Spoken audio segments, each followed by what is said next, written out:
Hello, fellow listeners, and welcome to my very first podcast with Mr. Gene Clark.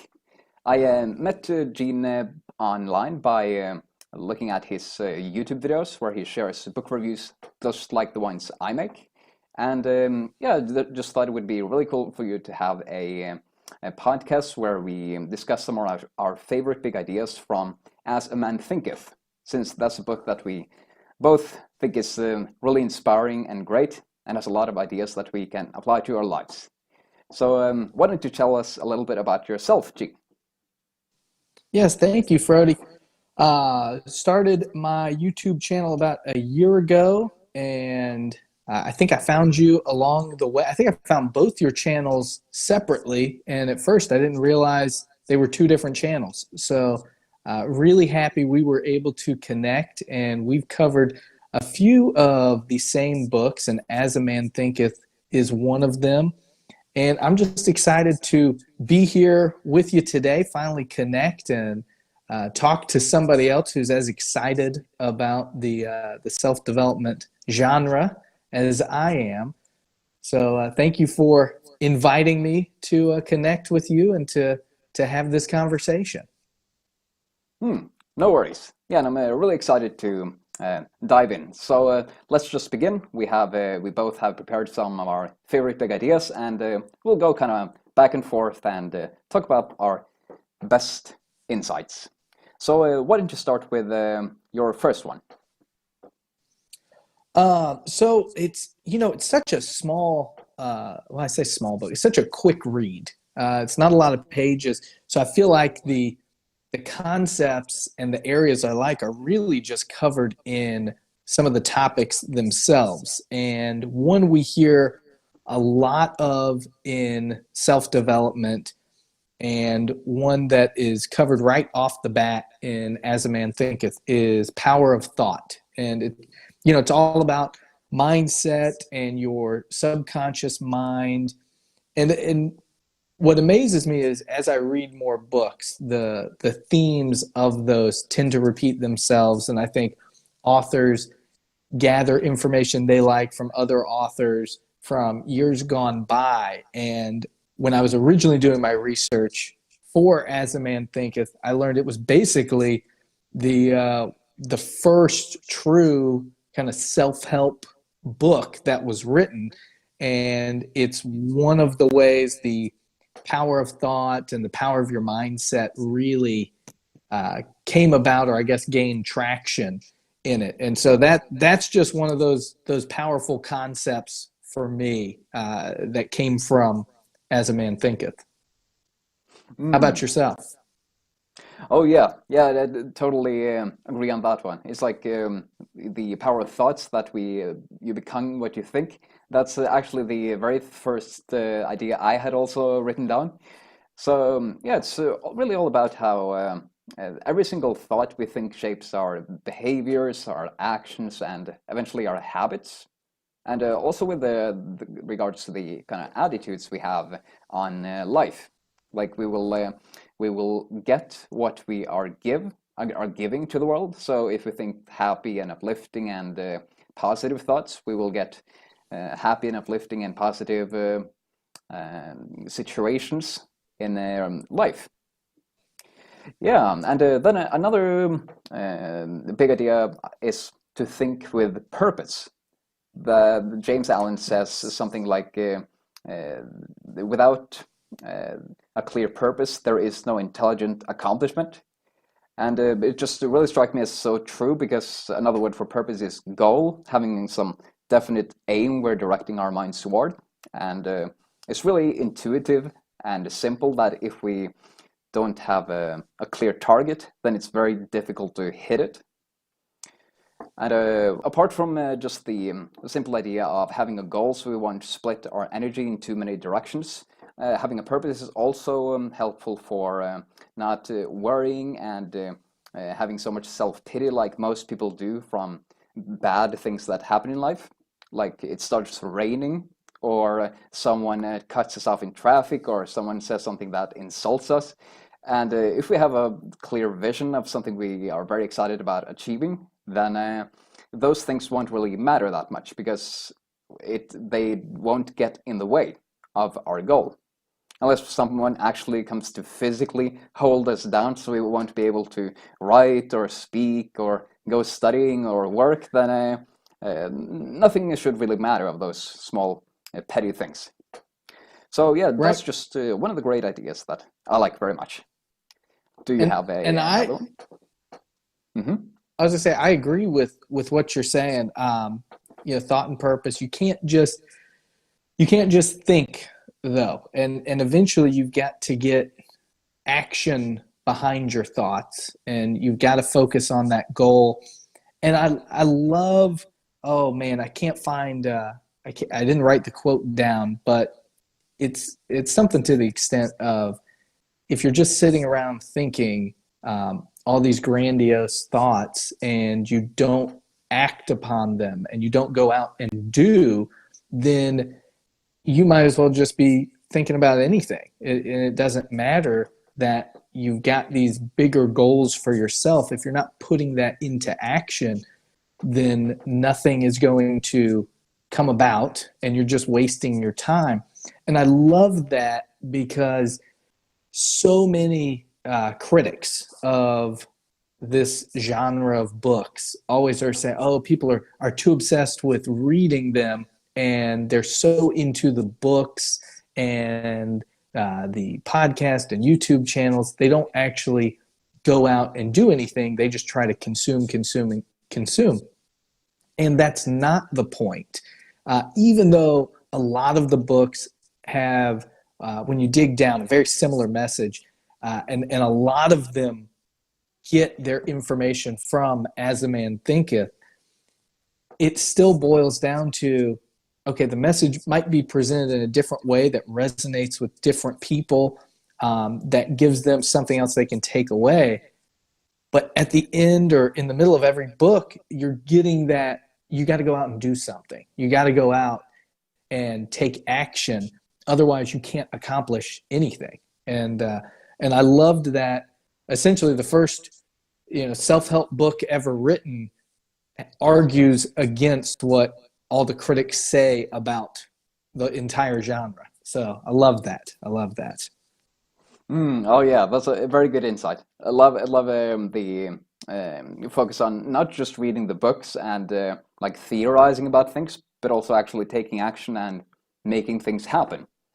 So I really like saying that one person can read 100 books and still be a failure, and another one can read no books at all and be a huge success. And the difference is Right. really about the amount of ideas we act upon, because we don't only get ideas from books. We can also get them from people or experience and so many other different ways. Yes. And um, I've got a quote and it's a long one, but it goes along with the ideas. And this is probably my favorite quote from the book. It's man's mind may be likened to a garden, which may be intelligently cultivated or allowed to run wild, but whether cultivated or neglected, it must and will bring forth. If no useful seeds are put into it, then an abundance of useless weed seeds will fall therein and will continue to produce their kind. So good thoughts bear good fruit, bad thoughts bear bad fruit. And it's about acting on those good thoughts and not acting on bad thoughts. And I love that. I think that's right there at the beginning of the book. And I think it really sets the tone for the entire message. Yeah, very good point. That's also actually one of my really favorite quotes from the book. It's almost like the whole book is one long quote. And that's also something I see James Allen has actually written a lot of different volumes. I have one book at home, which is like a collection of many of his essays and his poems. And yeah, it's like 1,000 pages, this real huge brick of a book. Wow. I actually got like Wow. 20 pages into it because it's so much, and I really haven't gotten into it again. I just put it aside and read other things instead. But yeah, that's really amazing thought that our mind is like a garden and that we can choose to cultivate it well or not well. kind of like pouring dirt water into our mind, or planting bad seeds if we are taking in bad information, and just like much in the media, or taking in the like negative opinions of others and really believing them or something. And then we might pour clear water into our mind by taking in inspirational books and having inspiring conversations with people, and yeah, just taking in a much better in kinds of information will decide what Mhm. kinds of seeds get planted. And it's like you were saying earlier, it's about that positive mindset. And I have personally tried to avoid a lot of mainstream media, and a lot of news channels, just because even if it's a somewhat neutral story, there always seems to be a negative undertone. And there's so many negative stories out there. And I feel like they feel obligated because they know they present so much negativity that they have to have that, one little segment on each show where, oh, this was a great story about an animal that was rescued by an orphan and they were adopted, and like this crazy over the top inspirational story that they feel like they have to add just because everything else is negativity and negativity. Yeah, it's kind of amazing how much negativity people can find if they really try. Mm-hmm. And some people get kind of good at it, especially journalists. I often see. Yes, Yeah. not everyone, of course, but yeah, some. Yeah. So another really cool idea from the book that struck me and resonated very well is visions and ideals. It's much like the other ideas in the book, but there's this story that James kind of tells about this boy who is in this workshop, and he feels like hampered and like he's being limited. But for every spare moment he has, he spends reading books and visualizing a better life for himself. And eventually, his mind and his visions and ideals become too big, such that the workshop can no longer hold him. It's just not synchronized or harmonizing with the kinds of ideals he has. And therefore, he gets out and becomes like a very impactful speaker, and holds powers of the mind that soothe the crowd and all of that. So it becomes a really important person eventually who helps many people. Yes. Yeah, And I love that section as well. It's all about, not discounting your thoughts for greatness and your aspirations. You should go out and chase them, and follow those. And I think in that section there's a quote. It's the greatest achievement was at first and for a time a dream, and dreams are the seedlings of reality. And it just goes back to that mindset. And the more you think about various concepts, the more it becomes part of your subconscious mindset. And if you can go out and act on those and finally go out and do, then you can achieve anything you want to achieve. yeah, very well said. That's actually one of the best ideas from Orison Swett Marden, also, who is the founder of Success magazine. Back in the 20th century, he wrote on very similar ideas to James Allen, like holding a steady vision in your mind, and having very clear pictures of what you want to accomplish, and then forcing yourself towards those images by thinking about them constantly, much like Allen says that our life is shaped by our thoughts. So that's just a cool connection that I thought of just now. Yeah. Yeah. And there's so many good quotes from the book about. I mean, it's as a man thinketh, so it's all about your thoughts.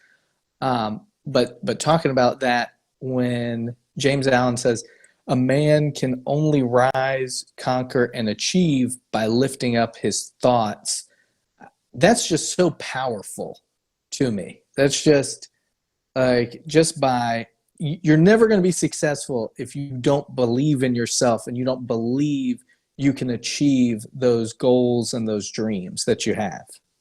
Hmm. No, no, definitely not. It's just so foundational. And it's like a very inspiring thought. I actually listened dozens, literally, of times to the audiobook of As a Man Thinketh in the past. And I started memorizing so many different quotes and passages. But one that struck me very well is as the physically weak man can make himself strong by careful and patient training, so the man of weak thoughts can make them strong by exercising themselves in right thinking. And it's just like you said that you can man must make your thoughts stronger and more, lift them up more, so you can start achieving more. Yep. Yeah, I remember when I was in school and we had a kid, he hated coming to, uh, I don't know what class it was, but he hated going to that class. I think it was sociology, something like that. And so what he had told himself is, you know what, every day I'm going to come into this class and I'm going to be over the top excited about it. And even though it's going to be a little, you know,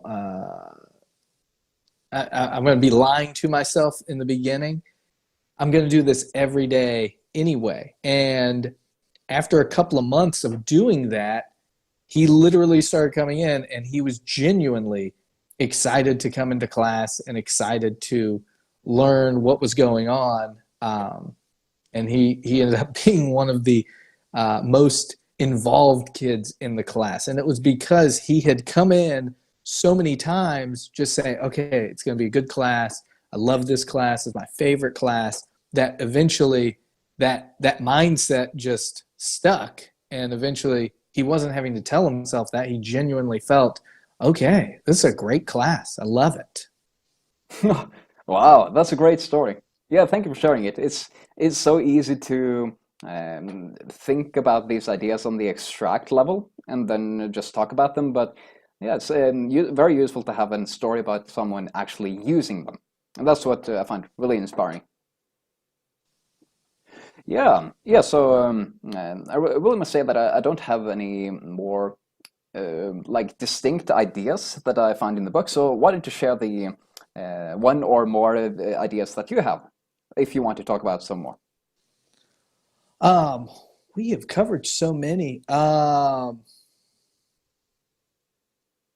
mean, we've kind of covered this already. Really, it was just the thought factor in achievement. If we can achieve it in our mind, we can achieve it in reality. And that, I mean, we've covered that through our quotes and the other things we've talked about already. I mean, it's such a short book. I think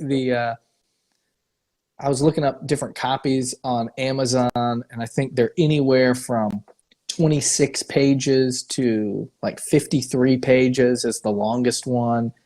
And the audiobook, I mean, you can knock it out in about 50 minutes, I think. So it's such a quick book that even if you're getting so much great information out of it, there's still only so much information in it.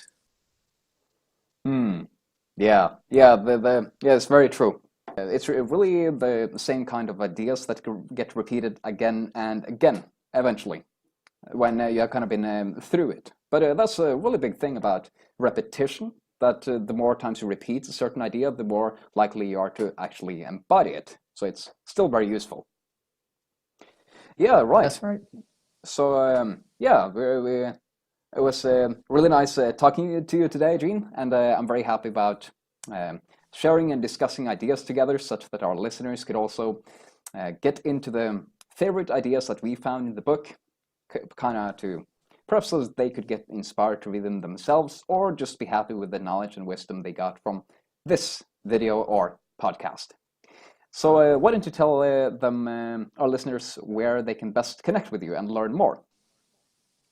Yep, the best way to connect with me is over on my channel, Self Development Quest. And what I'll do is I will leave a link to my channel down in the comment section of this video. And then over on my channel, if you will leave a link to your channel, that would be perfect. Great. Yeah, then we'll do that. And yeah, thank you so much for having this discussion today, Gene. And I look forward to talk to you more soon. Yes, thank you very much, Frode. I hope everybody enjoys this. I know I enjoyed it. I enjoyed being a part of this, and hopefully we'll have more of these videos in the future. Yes, definitely. It's such a great idea to discuss these ideas because there are many modes of learning. Like you can read them, you can listen to them, you can discuss them, act on them. And today we discussed them. And fellow listeners, you are the average of the 5 people you spend your time with. And yeah, you just spent your time with Frode and Gene talking about As a Man Thinketh. Thank you very much for listening, and I look forward to see you soon.